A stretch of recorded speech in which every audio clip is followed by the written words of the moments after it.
Hey guys, what's going on? James here. In this video today, we are talking about yet another monster from the Dungeons & Dragons 5e Monster Manual. Today is possibly the most dangerous creature we have reviewed yet here on the channel. It is the Behir, coming in as a huge monstrosity, neutral evil, and you guys can see the photo of it on the right-hand side here. This thing is a very intimidating beast. It can breathe lightning. It is a super long snake-like creature with multiple legs. It's honestly like a combination of a centipede and a snake, and like maybe a little bit of a dragon in there. So it's very interesting.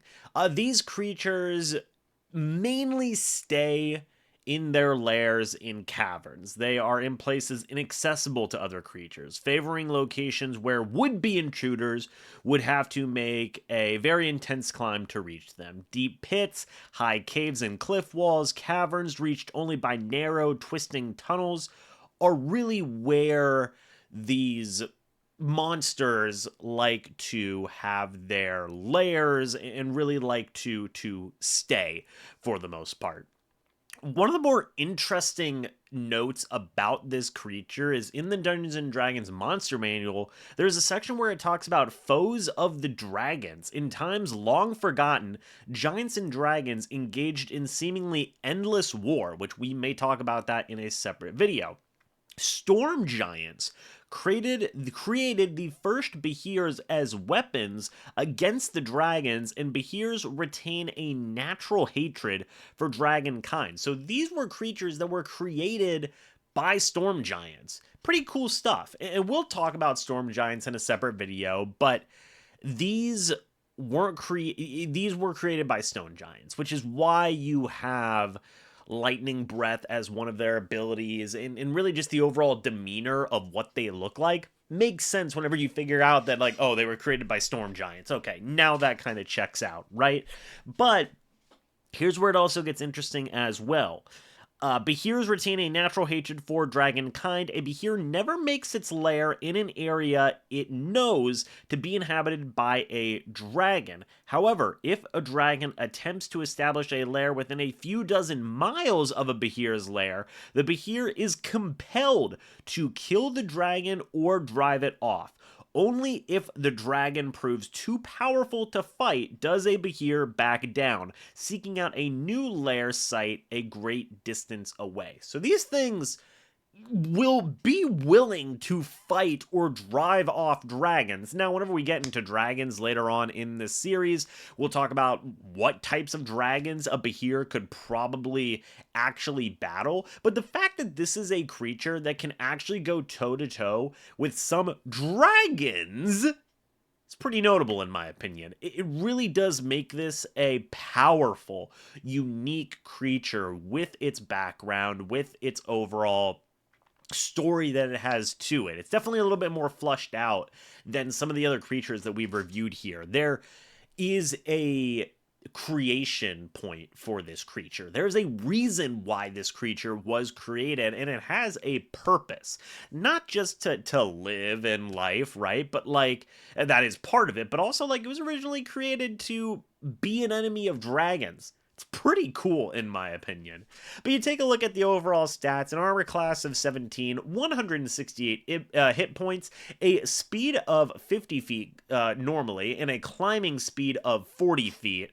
Take a look at the stats. It's pretty good. I mean, it's pretty darn good, folks. 23 strength is insane. 18th constitution's really good. Not the smartest creatures in the world at 7 intelligence, but it is what it is. A perception of +6, a stealth of +7. So these things are very stealthy still, right? You would see a creature like this that is a huge monstrosity, which in D&D terms is a very big creature, and you would think like, oh, this creature probably isn't very stealthy. Nah, man, it's pretty stealthy. I mean, this thing, if you're in a cave, this thing could jump out at you from the top of a ceiling. It can jump out at you from inside of a crag if you're not careful. Like, these things are dangerous. It is immune completely to lightning, has a dark vision of 90 feet, a passive perception of 16. It knows Draconic. It has a challenge rating of 11, 7,200 experience per Behir killed, and a proficiency bonus of +4. This is where it gets, just pretty brutal, in my opinion. The Behir makes 2 attacks, one with its bite and one to constrict. The bite attack's pretty beefy, plus 10 to hit, a reach of 10 feet. I mean, makes sense whenever you take a look at the creature itself, but 22 average to hit, or 3d10 plus 6. This thing's maxing out on 36 damage in 1 hit. That's pretty good, and it's piercing damage. Constrict is plus 10 to hit, reach of 5 feet, 1 large or smaller creature. Brother, that thing's wrapping you up if it gets a hold of you, and you're any player character, that's for sure. Here's the thing. 17 average damage to constrict, or 2d10 plus 6, so 26 bludgeoning damage, plus 17 or 2d10 plus 6 slashing damage. So let's just say you maxed out, right? 26 plus 26. That's 52 on the constricting, and there's no penalty. That's every turn. It's every turn. It's not like he can only do 1 constrict per day. The constrict ability is so strong with the Behir. So strong. The target is then grappled, an escape of DC 16 if the Behir isn't already constricting a creature, and the target is restrained until this grapple ends. That means its speed becomes 0, attack rolls against the creature have advantage, so that next bite attack, that's with advantage. It's just incredible. It's an incredibly tough attack. This is the best attack, just in terms of like a physical attack, that we've seen yet. I mean, you're maxing out at potentially 52 damage for one of its attacks. If you're looking at both attacks, 36 plus 52, I mean, dude, you're maxing out at 88 damage in one attack. That's incredible. That's just absolutely an incredible turn of attack.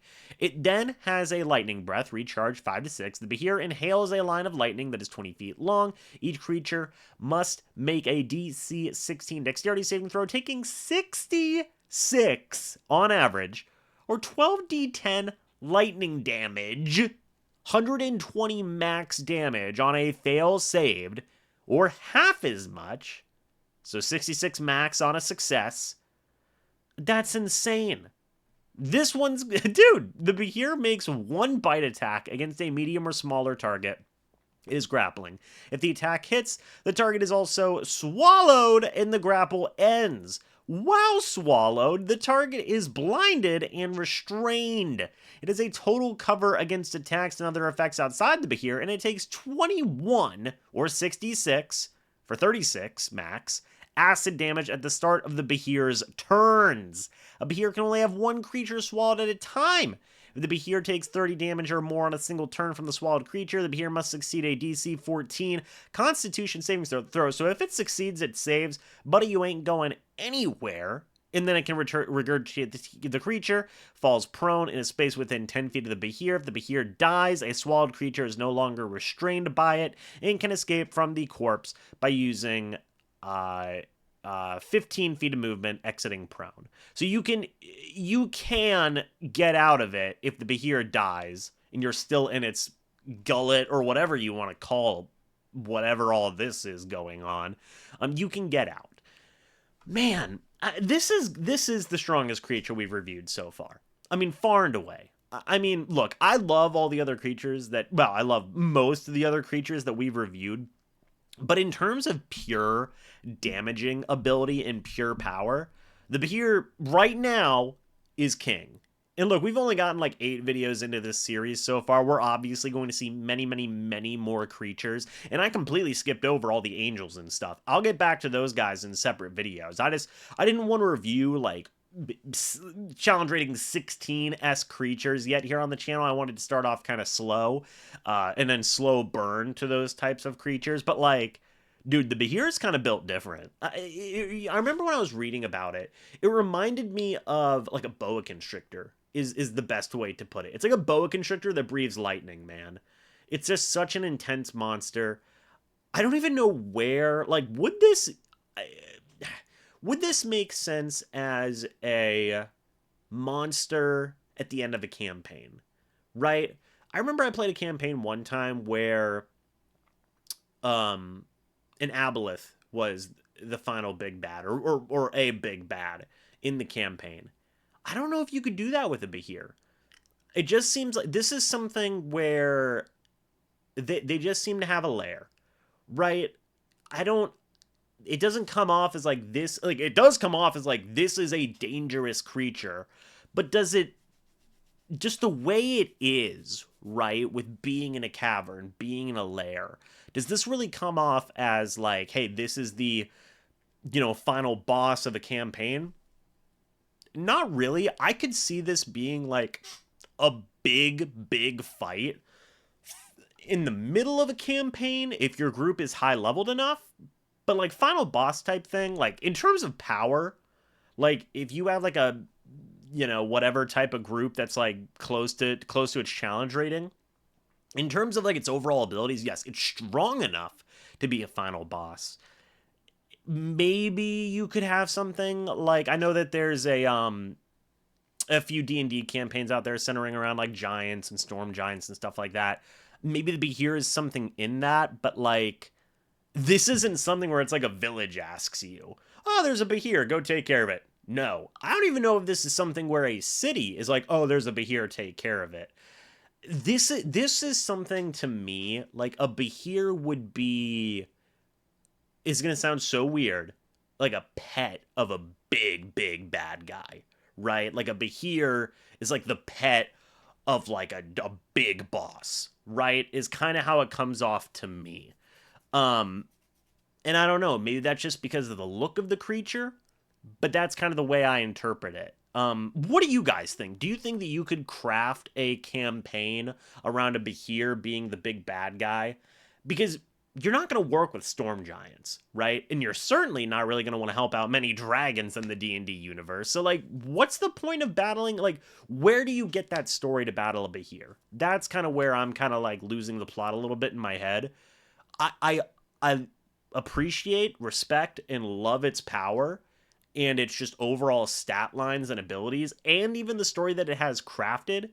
But this creature comes off to me as more of a extremely powerful lackey or second tier boss to the main tier boss. Maybe that's in a high level campaign. Maybe you can craft something around this creature. I don't know. But I love the power. I love the look. I love all the abilities. Cool creature.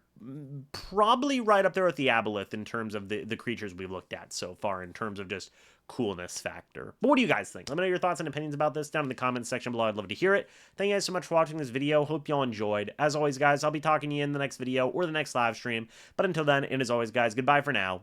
See you soon.